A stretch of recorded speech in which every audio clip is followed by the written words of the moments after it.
Who wants to fight? Not me, I'd rather be friends. But as we do enter the last few moments of 2023, it is time to pass judgment and decide what are the best matches of the year.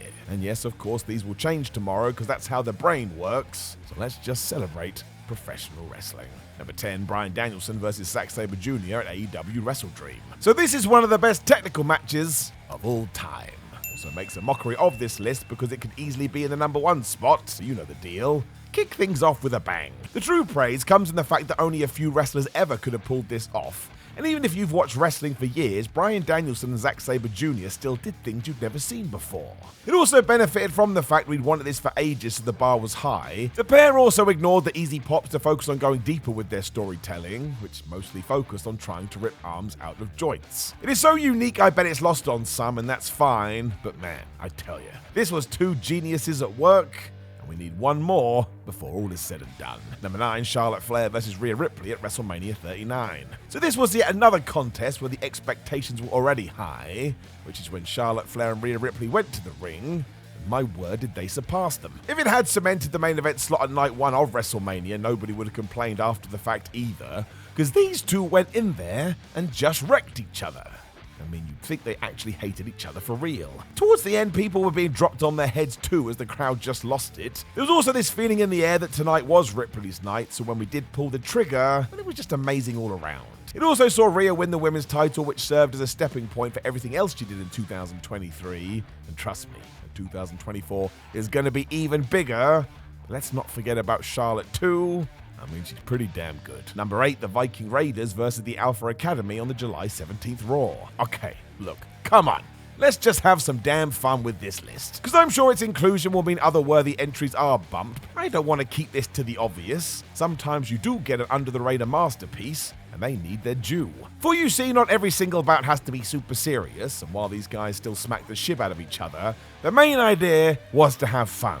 Which they did, so I did, as did everybody else. At the end of it, I felt happy. Because WWE is nuts, we had a Viking boat set up, which Ivar and Eric used constantly. And as soon as fans started to chant for a table, Chad Gable obeyed instantly, and he started smashing fools. You also had Ivar doing that ridiculous moonsault to Otis, even though both guys are massive, and the near falls in this. It was 1-2 perfected, because either team could have won. That's another of wrestling's secret sauce. The deadlift German Gable hit 2 was absurd due to the man meat on show. And this is one of those WWE things only WWE can do. That's why I have decided it deserves its placement here. You can't just focus on the obvious choices. Number 7, the Elite versus the Blackball Combat Club at AEW Double or Nothing. Another one of these AEW matches where people say there's no story even though there is some story. The Elite versus the BCC was just a who's who of wrestling talent. It was also anarchy in the arena, which lived up to its name, because we had an exploding sneaker, 4-way dives, people being thrown through lighting fixtures, pile drivers on cars, blood, more blood, and Wild Thing playing for about 1 year. It was just brutal, violent, silly fun. Once again, that's wrestling. There was also the falling out and subsequent reuniting of Hangman Adam Page and Kenny Omega, which was just nice. And when you stack that against how chaotic this got, you couldn't help but laugh. You have to watch it 3 times to see everything it has to offer. The other huge plus to me is that I do like matches that do what they say they're going to do or are as advertised. And I think everybody involved proved why they're at the top of their game. I mean, this was just an absolute riot. I never even knew that was a thing. Number 6, Gunther versus Drew McIntyre versus Sheamus at WWE WrestleMania 39. It is just one man's opinion, but still, it's got the fabled 5-star rating in the Wrestling Observer newsletter. And man, did it deserve it. Much like Charlotte and Rhea, you can make a case for this being the show stealer of the weekend, because these guys killed each other. Not one move was wasted and they just tried to commit murder. WWE had done such a good job with all 3 guys, you didn't know who was gonna win. And yes, that's the best. Even Titus O'Neil on commentary was an inspired choice as he was having the time of his life. I suppose to break this right down, it was big men slapping man meat. It's so rewatchable too. The lariats were also stiffer than a corpse. By the time we were getting those avalanche white noises, you just knew we were watching something pretty special. A proper slugfest done right this was. It rules. Number 5, Kenny Omega versus Will Ospreay at AEW Forbidden Door. Could this be higher? Yes. Yes, it could. But let us have some fun and not forget that Kenny Omega and Will Ospreay are 2 of the best ever. Don't give me this of today nonsense either. The word is all time. It is hard to sum this up in words, but I suppose the coolest thing about it is that it's like a drama on TV. You could watch this episode by itself, sure, but for the full experience, check out the previous one. It adds to the experience. The big takeaway was that Tiger Driver, which stopped the world in its tracks, and yeah, I get it, but the thing is, they did too. They knew what they were doing, which is why they are the masters. All of this was discussed and planned to the nth degree. I mean, the whole thing is so good, only a few select wrestlers in history could have pulled it off. And I'm not kidding. It is also hard to watch at points because they're just killing each other. But honestly, if you want to come in here right now and say this is one of the best matches ever, well, I don't think I would argue with you. Number 4, Bryan Danielson versus Ricky Starks at AEW All Out. Now, admittedly, a big reason for this is because it happened so last minute. I don't want to take away from it either. This match was incredible. AEW still tied it into the story as we got a scrap match, even though the original opponent CM Punk had been let go from the company. And Danielson went so nuts during this, he made you believe it was real. I mean, he killed this guy. Ricky didn't hold back either, and even after being murked, kept on getting up, which tied into the finish. He refused to be defeated, even if Bryan was removing bits of skin from his body. Therefore, if he was going to lose, he would die. So the American Dragon choked him out with the flipping strap. I truly believe some people would be horrified watching this. It's so intense and violent, but that's where the emotion is. Why even do the stipulation if you're not trying to evoke this kind of response? It just reminded you that Danielson is some sort of super wrestling beast, and that Starks doesn't get nearly enough credit for the level he's at. That was so good. Number 3, MJF versus Bryan Danielson at AEW Revolution. Is this the best Iron Man match ever?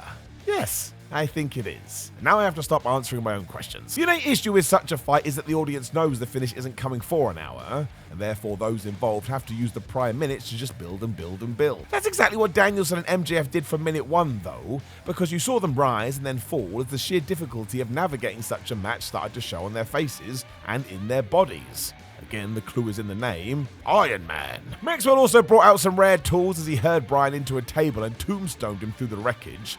When it was clear this was going to be tied up 3-3, the fans went crazy. That's right, they'd seen 60 minutes, but they wanted more. It also ended because MJF went full on asshole and cheated. The fact Max used the damn oxygen tank as a weapon that he needed to carry on was the icing of the cake too. And yeah, even though this makes me sound like a massive nerd, I think this is a work of art.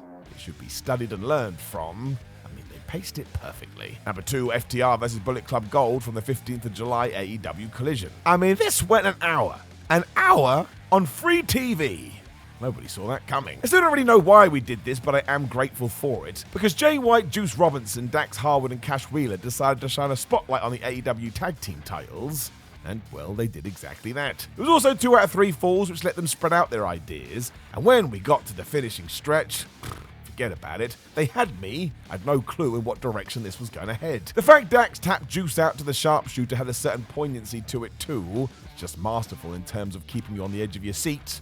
And you'd be hard pushed to find a better tag team fight this year. Number 1, Kenny Omega versus Will Ospreay from Wrestle Kingdom 17. I mean, where the flub do I even start? Now, you can argue that round 2 was better, but that's sort of the point. We've discussed it already. You need both to understand how great these matches are. The difference being that as hard-hitting as the second was, nothing will ever come close to this. For some reason, Omega and Ospreay decided to tell the story of Will being massacred by Kenny, although it did make sense. Ospreay had been shouting that he had usurped Omega in the Best of the Generation Wars, so Kenny went in there and he beat the flubbing shit out of him. They just went at it from the opening bell too. When Will's head went through a table at ringside, I mean, it is terrifying, and it gets more dangerous too. It meant the final flurry saw Ospreay find his second win and return with yet more brutality. I mean, you just didn't know who was going to get the win. Of course, it was Omega who would have his hand raised, but I tell you, you can watch this over and over and over and see something new. It is a one-of-a-kind special match that we should all feel honored